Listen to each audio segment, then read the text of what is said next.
So really quickly, just wanted to sort of define terms here.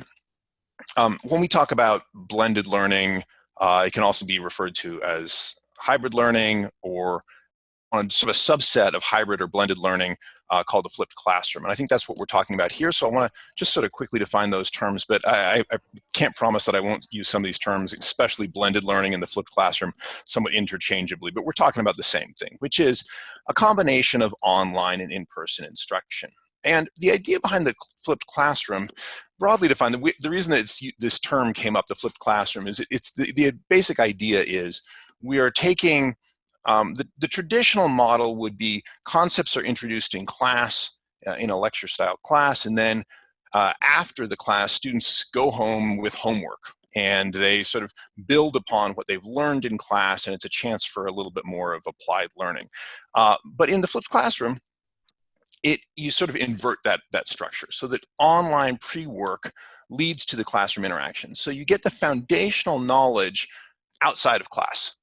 Students will be watching videos, engaging with content, and then they come into class, and it's an opportunity to interact and to build upon the concepts that were introduced online. So in class, time is better spent in discussions, in group work, and experiential learning activities, and similar. And so there's really an opportunity to create synergies between the online and the in-person content. Everything that's foundational, examples, walkthroughs of problems, all that's delivered online, and then you come to class and you engage with the content, and you may work out problems together, or you take sort of the next step and do more difficult problems in small groups on your own. That's the general idea behind the flipped classroom. And there's a lot of advantages to this.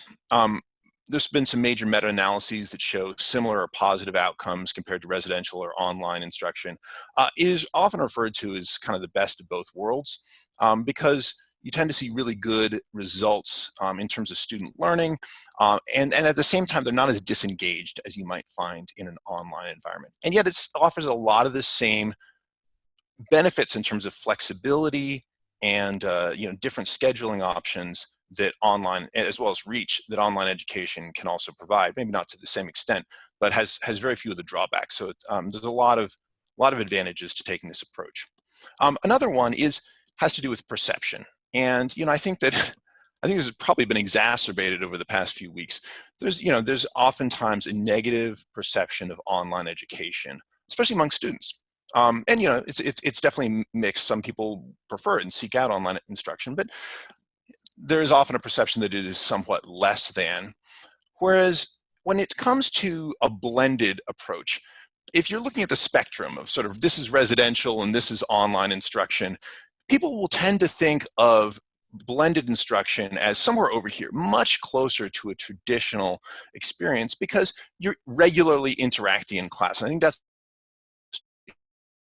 sit down in class, have a conversation, meet with their faculty members, and you don't lose that when you're taking a blended approach. And I think that's most important to people. I think at this point, having some online elements is almost par for the course. Now, obviously, what you're talking about is a little bit more involved, but I doubt that is going to scare off any students who might be considering your program. Another great advantage, and we'll talk about this a little bit more, is that the content that you develop for a blended learning environment is reusable, and it can scale easily. You can engage with a large number of students and reuse the pre-recorded videos that you've created.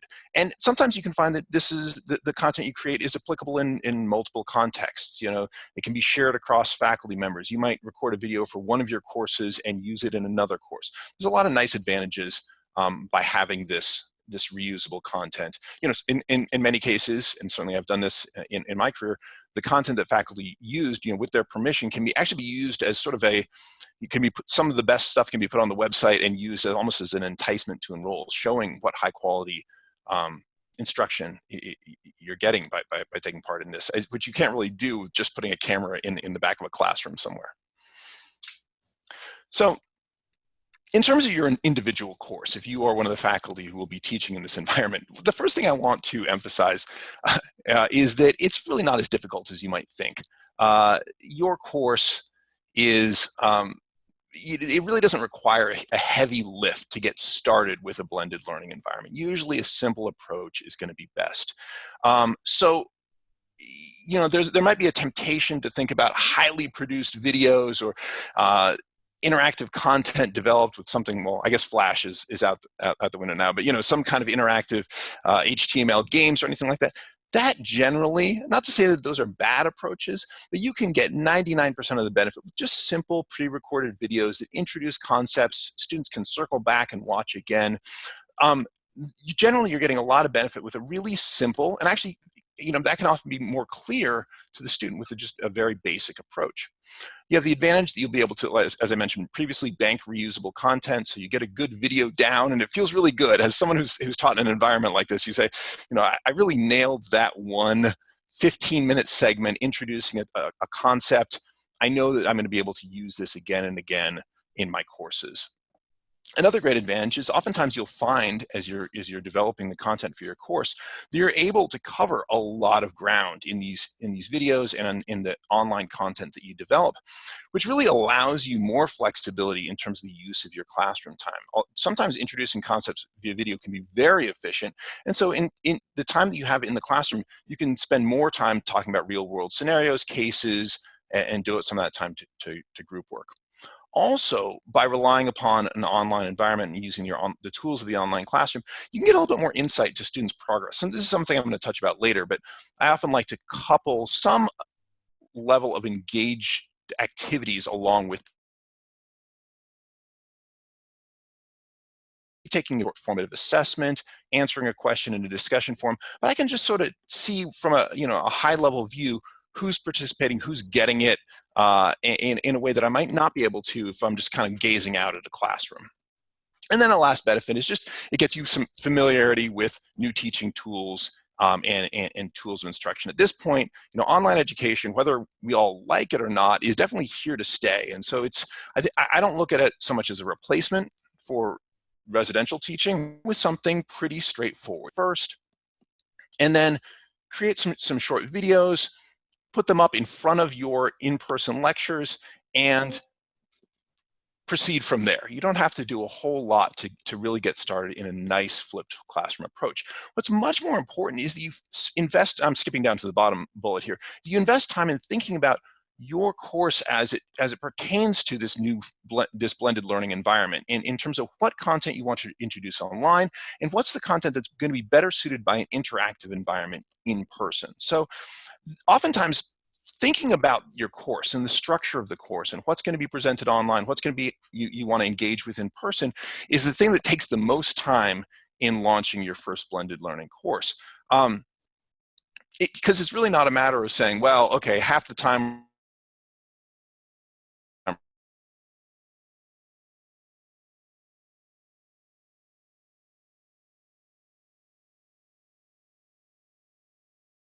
obvious to all of you. That's not the ideal approach. What you really want to do is think about what concepts are better introduced in, say, a video format that students might want to refer back to, and what concepts are going to be better to discuss in person. Other ideas that I think are important is when you launch your first blended course, first of all, just be really transparent with the students about what your goals are.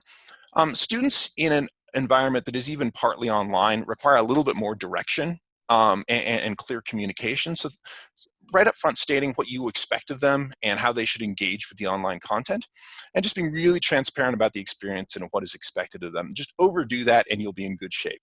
And then lastly, since many of the faculty in this program are going to be going through this experience of launching a blended learning environment for the first time, just consulting with best practices across your program, with the faculty you're teaching across the program, and just understand what's working for people and what isn't. When we first launched at UCLA our blended learning MBAs, a lot of the faculty developed techniques that were really successful, and they shared those with their colleagues, and that became sort of how the program continued to develop and improve. So I'm going to circle back a bit more to how to create online content, but I think it's actually one of the most important and in some cases difficult concepts with the flipped classroom is actually thinking about how you use your classroom time. Because what we're effectively doing is we're taking the lectures out of the classroom. And so now it becomes an opportunity to really use the class time in a different way.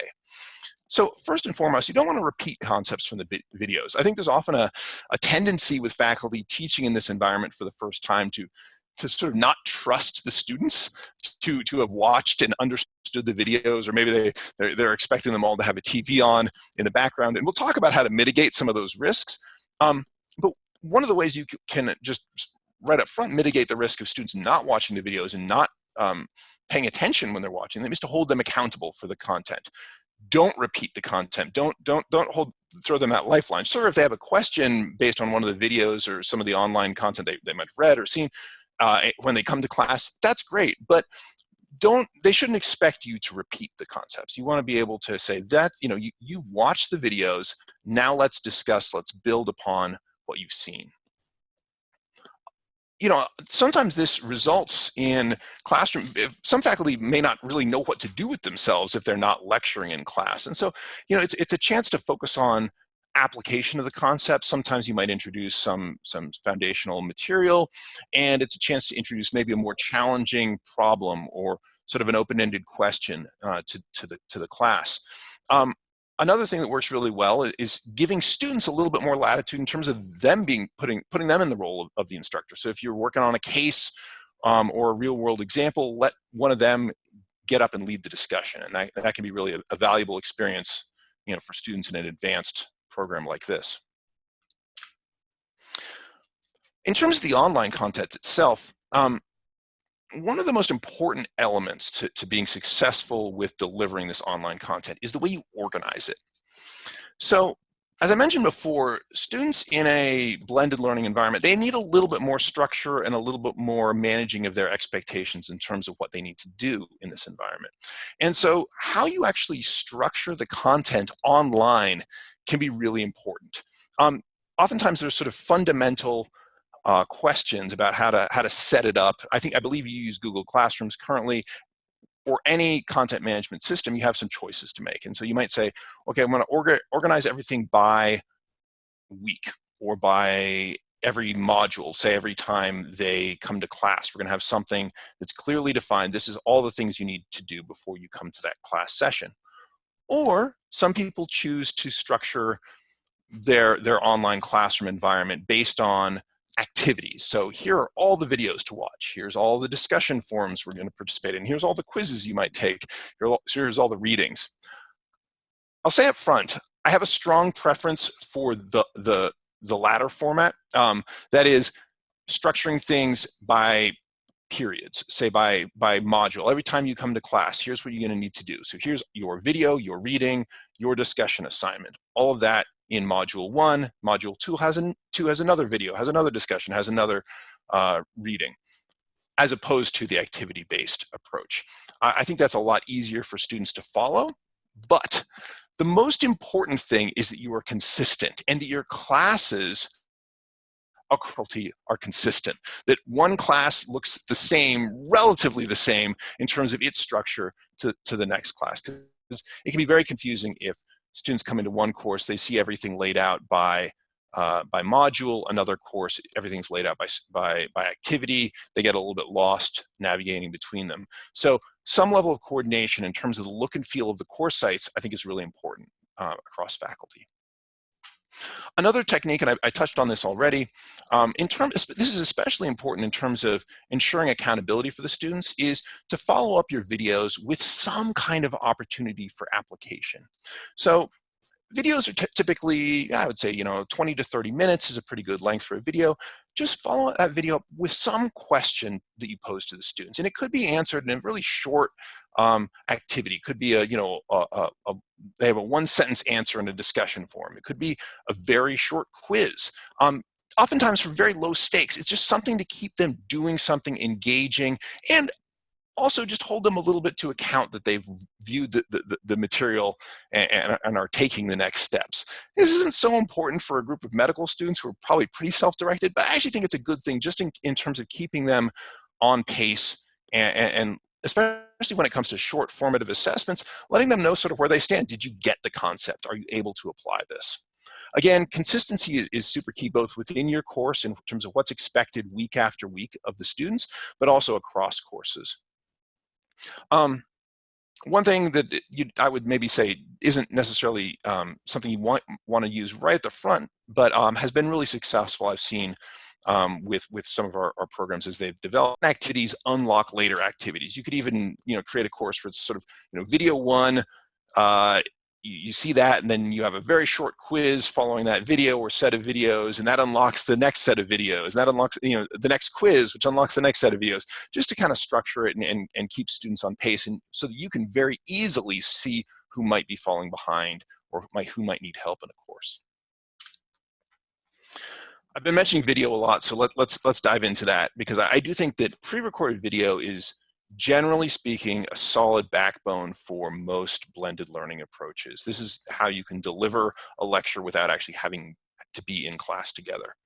And again, you can create a video very simply now. The tools to create videos are very accessible. This is not sort of 30 years ago where you have to have a really well-designed studio, and this is much more cheap and accessible than it used to be. And it doesn't have to be studio quality to be really effective with the students. As long as your videos are clear, comprehensible, and you're laying everything out and you've really thought about the structure of those videos, you do not need to be putting on makeup and having a commercial quality experience.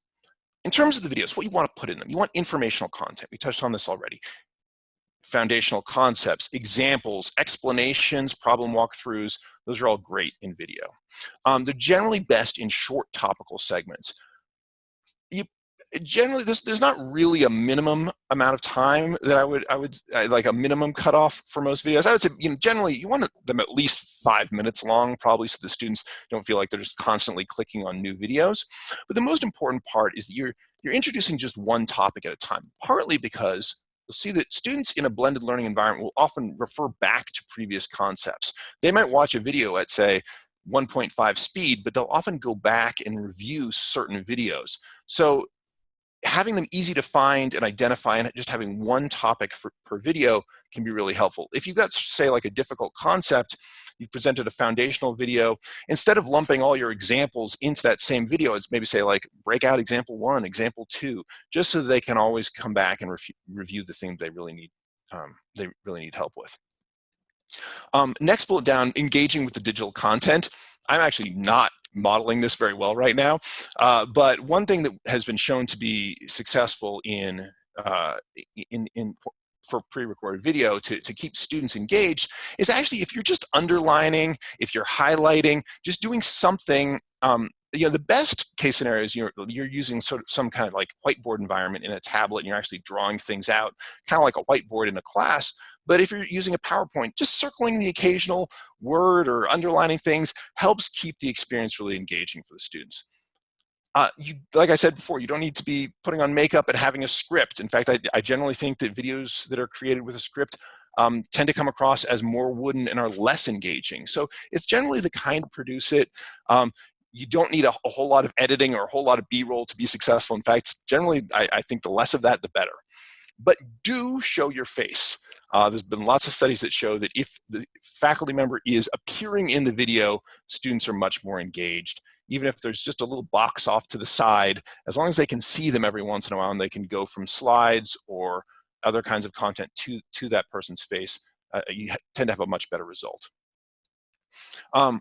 Also keeping the content course agnostic, and I mean this just to say, don't mention dates, don't mention specific assignments as you're recording your video, because you never know. You may want to change the title of the course, or you certainly might want to use a video that you've recorded in a subsequent course. So keeping all that information outside of your videos and posting it online apart from the videos will help a lot, because it'll allow greater reusability of your content. In terms of the setup you'll want for your recording, I'm keeping this kind of general here and in terms of the recording, because one of the key questions, and I don't know the answer in terms of how you're planning to approach this, you may end up setting up a studio at the university, or you may already have a studio set up, or you might have your faculty recording from their offices or even from their homes. Either way, a lot of what I'm about to say applies. But just in terms of that question, whether you want to set up a studio, setting up a studio, as long as you have a quiet room, and it doesn't have to be a large room. I've converted, effectively glamorous utility closets into functional recording studios, as long as it is quiet, you're in pretty good shape. You can be a pretty small room or even a large unused office will work. The overall investment, what you need is, well, I'll get into that in a moment, but you do not need high quality material generally to get a pretty good looking video. I've seen faculty recording themselves with an iPhone. That can certainly work. It's not my ideal setup, but you can do a lot with existing technology. The reason I generally advise schools to invest in a small studio has less to do with the quality of their recording. It does create consistency, which is really important. But more importantly, it gives the instructional designer a chance to come in and come down to the studio and talk to the faculty member about their content. And that can help to ensure consistency in terms of the overall structure of the course and the student experience from one course to the next. So, it's sort of a roundabout way, but I actually think having a studio is sort of like, this is the place that we create our online content, can help to achieve a lot of those goals around consistency and a consistent look and feel for the students, which is really important. The one thing I would avoid is using, and I realize in terms of efficiency, there's a lot of temptation to do this, but I would avoid using classroom recordings. That is, taking a lecture delivered in a class with students sitting in that class and using that for the online lecture that your hybrid students or your blended learning students will see. It is not as engaging an experience. If you are even recording from your office, but you are recording for an online audience, you're looking into the camera, it is clear that the content is tailored for an online audience, people who are going to be watching this at home, it's a much better experience. And if you have weird interruptions and things that, questions that are asked by a student in the class that doesn't quite come through in the audio, generally speaking, those classroom recordings are not as high quality or engaging experience, even as home recordings. What you'll need to set up, whether you're doing a studio or if a faculty member is recording from their office, is the following. This can be pretty bare bones stuff. A video camera or a webcam. Webcams can actually get pretty high quality stuff these days with a stand to hold it.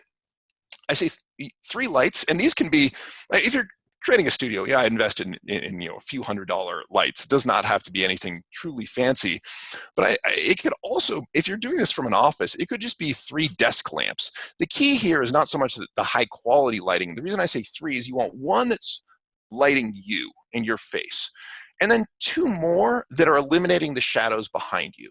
That's why we need 3 lights. But again, it really could be desk lamps, and the difference in quality is not going to be great. The main thing is just to have 2 pointing behind you so that anyone watching the video will not see your shadow, which can be distracting. A directional mic pointed at you, of course, to pick up the audio.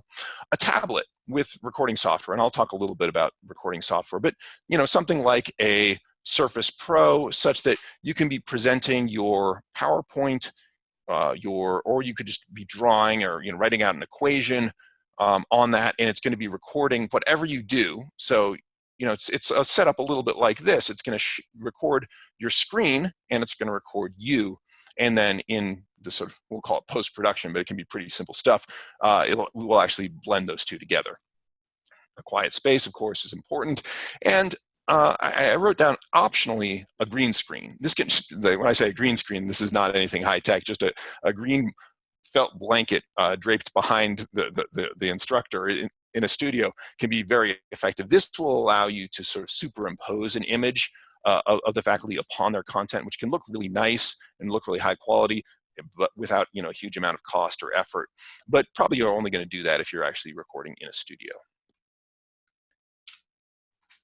So now I want to just jump into some other tools that you might use for the online portion. But I'm going to go pretty quickly through this because my sense is probably you're going to be using video or potentially even voice over PowerPoint as the backbone of your lecture content in the online environment. My understanding is that the students in this program are going to be meeting very regularly on campus.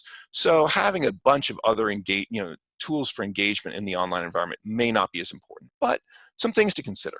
Discussion forums would be one. So having, like I said, after a video or a series of videos, just prompting the students with some kind of open-ended question or discussion topic for them to engage with.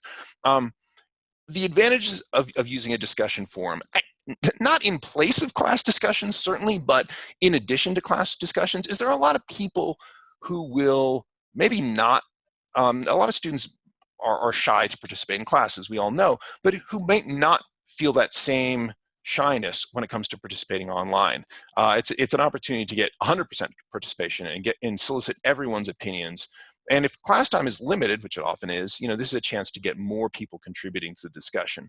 There's also the other advantage that you can't hide in an online discussion. If you say, listen, my expectation is that everybody participates, no one can sort of cringe in the back. It's very easy to see who has contributed to the discussion. I mentioned already the idea of like potentially setting up some kind of gates. And one of the ones I like a lot is to pose an open-ended question in the forum. And so that students only see the question, and then when they respond to that prompt, then they can see the rest of the class's responses. This is possible in most content management systems, but the specific setup for your, in general, what we see in terms of studies showing, comparing communication in class versus online is that communication is typically longer and more thought out in an online environment, but obviously you lose out on the spontaneity and the social aspects and the back and forth you're going to see in a classroom environment. So like I said, it's not a replacement for in-class discussion, but often can sort of supplement and add to it. I will often, at a very base level, ask my students to share articles and recent news or topical things about the content that we're discussing in class. And so, it gives them a chance to post those things. I'll take a look and I'll use some of those for the discussions in class. If you're going to do forums, you have to establish them really early on in a course and basically have them, it be something that's introduced every single week so that students are constantly engaged with the forums. Otherwise, you tend to get really spotty engagement. Another thing which I think is sort of unique to online learning, certainly not the idea of using quizzes and exams, but using them for a graduate level coursework, the extent to which you can use them in an online environment, I think is sort of surprising for a lot of people who are used to teaching in a traditional environment. Students tend not to balk to having a little quiz every week. Whereas if you were introducing, say, like a pop quiz in class, that might be weird, awkward, maybe not something that's used a heck of a lot in your traditional classroom environment. But when I say quizzes, I don't necessarily mean sort of like an important assessment that's going to play a role in their grade, but rather short, formative assessments that just sort of give students a chance to engage with the content, and for you as a faculty member to see where they stand in terms of their learning. So oftentimes these could be, watch a couple of videos, take a 1 or 2 question quiz. Maybe they have multiple attempts to get the right answer. Maybe this is only part of their class participation grade and not directly tied to their grade. So it's sort of a different take on the quiz. But the great thing about this is it keeps students on track, and they can see where they stand. They can see if they got a concept or not based on their results on one of these short quizzes. It's also an opportunity for you as the faculty member to see what their comprehension might look like. For bigger exams, I find a lot of faculty, once they sort of get in the swing of it with blended learning, they don't want to devote class time to exams. They say, well, I want to get my exam out of class because we got more things we want to talk about, or I want them to be doing presentations on the last day of class for their group projects, for instance. So for those exams, you can do them online. You might, often there is a concern potentially about academic integrity, but depending on the content, if it's an essay-based exam, that might not be as much of a concern. One advantage, you might provide a window of time, say like 4 days in which they can take the exam, and there could be a timer, say this is a 2 to 3 hour exam, which will start as soon as one student begins the exam, but you can start the exam anytime over those 4 days. That's an approach a lot of folks like. And you can obviously play with a lot of different question formats, be it multiple choice or essay-based or short answer, etc. I mentioned academic dishonesty as a potential concern. If you're as a faculty member, if you're not planning to have important to the grade, I should say, online exams, this is not really a concern. But there are a lot of tools you have to mitigate academic dishonesty. There are certainly tools that will lock down your browser and take a periodic screenshot of the test takers. The tools like Respondus or ProctorU. They tend to be pretty cumbersome and a little bit difficult to implement, but oftentimes just sort of doing things like using open-ended essay questions, randomizing questions, or answer ordering. If you're using a multiple choice exam, you can potentially randomize the order in which answers appear and the order of the questions themselves. It makes sort of the crimes of opportunity much less in that type of environment. You can use a question bank and randomize the questions that get pulled in. And of course, if you're actually having everyone take this exam at the same time, it also cuts down on the opportunities for people to compare notes, rather just sort of the time they have to do it. And you can also get into, depending on the kind of content management system you're using, you can also dig into course reports and monitor user activity, but that's probably a step beyond where you want to go in most situations. Just a brief mention of some of the other tools that you might be considering using. I like using Camtasia, which is a video recording and editing software sort of rolled into one. It's really geared towards an academic audience. If your faculty are going to be recording themselves from their offices or home, even if you have a studio that your faculty will be using, I actually like providing people with access to Camtasia because it allows the faculty to just say, create a quick video, a walkthrough of an exam, which maybe they don't want to go into the studio for that. It's just something they can do from home, and it's really easy to get those recordings done and posted using Camtasia. At this point, I think everyone's pretty familiar with synchronous video conferencing and webinars. So, Zoom is obviously where all video conference sessions are typically best for office hour review. But just be aware, if you're using Zoom office hours, if this is not something you've done previously, it does require more prep than usual. Because students will a lot more, you times have a lot of really good attendance at your office hours, but students won't necessarily come with questions. They'll sort of log in and expect you to start talking. So being well prepared is key. Just to just on, I mentioned earlier, custom interactive activities, things, where you require someone to like code some activities. They could be potentially good, but they're much more expensive, take a lot of time. And again, you think videos. And then depending on the content management system you're going to be using, potentially looking into getting into course reporting and data. I think that this can be most useful just in terms of identifying who is engaging with the content and who you might need to reach out to if they're lagging behind. So to shift gears a little bit to sort of the program level ideas that I wanted to talk about just for a couple slides here. One thing I'll just reiterate, I've been talking about this throughout, but just to don't overcomplicate the development process. You don't need to invest a huge amount of money, and you certainly don't want to invest too much time in creating these courses.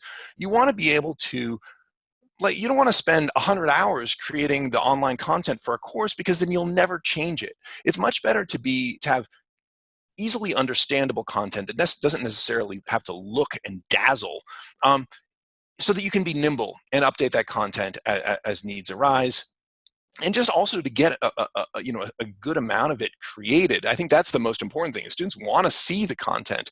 Oftentimes, if it's too costly and too time intensive, you'll end up relying less on things like video, and that can actually be to the detriment of the course.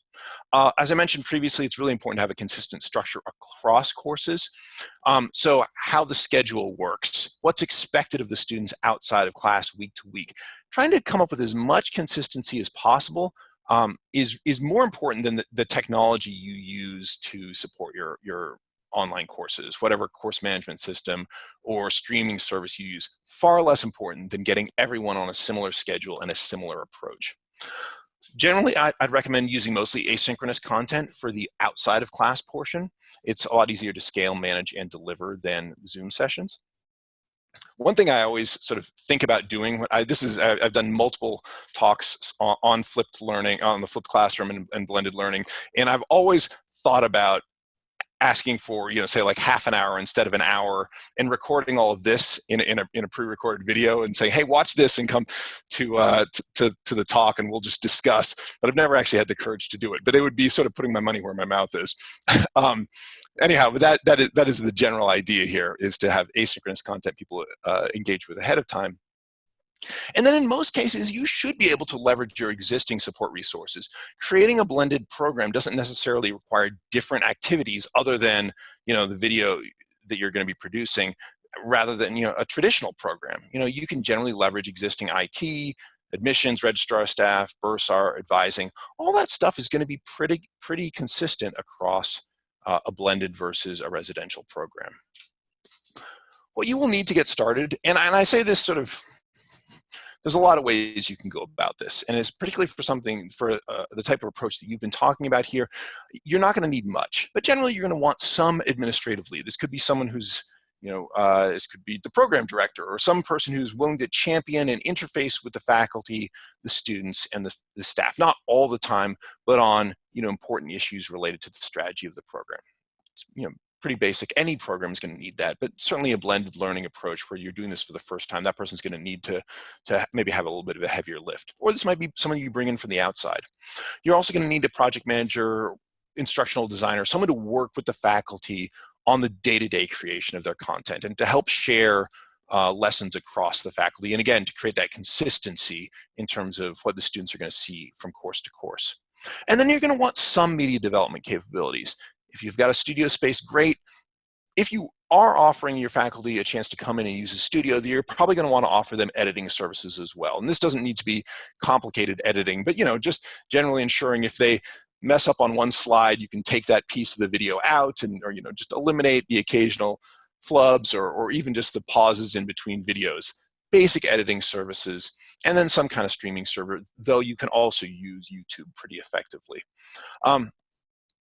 That's the basics. Some of these roles might be combined. Starting out, you might have your instructional designer as also the person who's doing your media. Or if you bring in sort of an outside expert, maybe you have someone who's an instructional designer and kind of fills the role of the administrative lead underneath a faculty champion. So this is just sort of broadly what you're going to need, not necessarily 3 separate positions that you're going to have to create for this. In terms of tools, and here I'm really talking about technology. Generally speaking, less is more. Oftentimes, every time I've joined a new school and started looking at online education options, I find that there's too many options. Actually, there'll be like 3 different ways we can create online discussion forums, 2 different streaming services, maybe a couple different content management systems, and probably they're all fine. The main point is just to get them consistent. So usually the approach will be, let's just pare some of this down. If you're using Blackboard or if you're using Moodle or if you're using Google Classrooms, probably any of them will do what you need them to do. You want to make sure everyone is using the same thing. So eliminating redundancies, and generally, I'm just going to come back to this. You want to have an ease of use and a consistent and very approachable experience for everyone. This sort of one size fits all idea. To the extent that it is possible, try to build in opportunities for collaborative development across your faculty. So if you're using your own, say, streaming service where you're gathering all your videos into one place, think about how you structure that such that maybe faculty selectively can see each other's videos and might request from one to the next, hey, could I use your video on such and such? Or if you've got more than one faculty teaching different sections of a course, perhaps they can collaborate more easily. That can be very helpful. So to just kind of quickly recap, and then we'll take the final 15 minutes for just for discussion. Just some of the basic concepts here. Best is the enemy of good, I think is a quote from Voltaire. The idea is let's just start simply and manageably. As long as everything is clear and students aren't getting lost in the content, that's your main goal. And you can be very effective in terms of how you're delivering the education that you need to your students with a really simple approach. Probably better with a simple approach. Lead with pre-recorded video. That is, structure most of the content that you're delivering to the students in those lectures with pre-recorded video. That's probably the most effective platform for delivering those lessons. Again, prioritize ease of use and keep those structures consistent across within a course, certainly, but also to the extent that it is possible, to keep the schedules and the software that the students are using consistent across courses as well. Lastly, and this is the last point here, actually is not so much part of the recap, but just sort of something to think about down that blended learning provides to you. New opportunities will start to arise, and you will start to see ways to structure your program in ways, in terms of the ways students are on campus and how they interact with the content, and just the flexibility that it provides you, that it will open up new strategic opportunities. So keeping all that in mind, you certainly don't have to jump into that early, but the more that your platform and the structure, the more that everything you create is scalable and reusable, the more opportunities will come to you in time. So that's the general broad recap here. My email address is here on this page. If you know, I'm happy to take more questions, or as you get into the course development process, if you'd like to discuss more, please feel free to reach out to me. But you know, in the meantime, let's hear if there are any questions from the audience. Thank you for your